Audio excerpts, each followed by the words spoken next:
Німеччина зараз хоче бути готовою на випадок війни. Сьогодні стало відомо, що уряд країни розробив для цього новий план. Він передбачає можливу евакуацію населення, обов'язкову службу для призовників і багато іншого. Про таке пише видання «Більд». Військовий план має назву «Рамкова директива щодо загальної оборони». У документі прописано заходи, які мають бути вжиті під час військового конфлікту. Зокрема, план передбачає, що в разі війни повертається обов'язкова служба для призовників. Це означає, що громадяни можуть бути призвані в армію в будь-який час. Також, згідно плану, війська НАТО мають бути перекинуті через всю країну на східний фланг, де також перебуватимуть сили Бундесверу. Окрім цього, влада може віддати наказ про термінову евакуацію з деяких регіонів країни. При цьому заборонено розділяти сім'ї, принаймні так пишуть журналісти. Також підвальні приміщення, підземні автостоянки і станції метро мають використовуватися як тимчасові бункери для населення. Більд пише про те, що в разі війни Німеччини загрожує криза поставок, наприклад, овочів і фруктів. Тому Міністерство продовольства може унормувати розподіл їжі. Уряд зберігатиме пшеницю, жито та овес в секретних місцях. Існує також надзвичайний резерв, а саме рис або бобові для забезпечення населення, особливо в міських центрах, одним гарячим обідом на день. Я нагадаю, що вчора міністр оборони Німеччини Борис Пісторіус під час виступу в Бундестазі заявив, що його країна має бути готова до війни з Росією до 29-го року. Росія вже давно перейшла на військову економіку і продовжує озброюватися. Ми не повинні вірити, що Путін зупиниться на кордонах України. Росія зараз становить загрозу для Грузії, Молдови і, зрештою, для НАТО.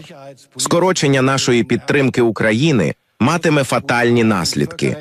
Ми повинні розуміти, що перемога Росії, зрештою, обійдеться нам усім дорожче, ніж наша підтримка України сьогодні. Військова економіка Путіна працює на новий конфлікт. Ми маємо бути готові до війни до 29-го року.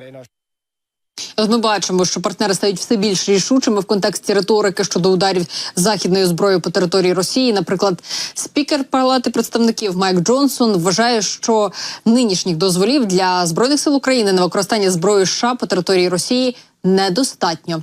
Посадовець переконаний, що Вашингтон повинен перестати займатися мікроменеджментом воєнних зусиль в Україні.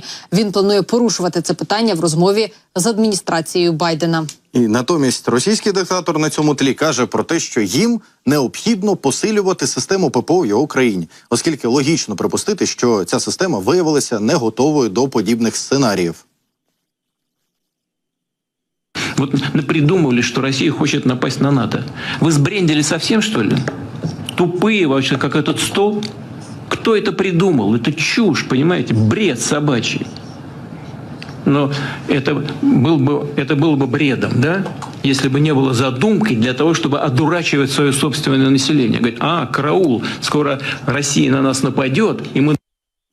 Ну і от те, що щойно сказав Путін, те, про що ми багато дуже говоримо, ці погрози в бік НАТО, тобто те, що він говорить, що не буде жодного нападу, не буде там якоїсь ескалації в бік країн НАТО, це насправді такий дзвіночок і, як на мене, тривожний. Ми бачили, що Борис Пісторіус говорив про те, що їм дійсно краще зараз підтримати Україну в нашій боротьбі і дійти до перемоги України, витіснити Росію за кордони 91-го року і убезпечити таким чином і свою країну, зокрема, ніж потім воювати з Росією і, зокрема, втілювати в життя той план, про який ми буквально щойно говорили.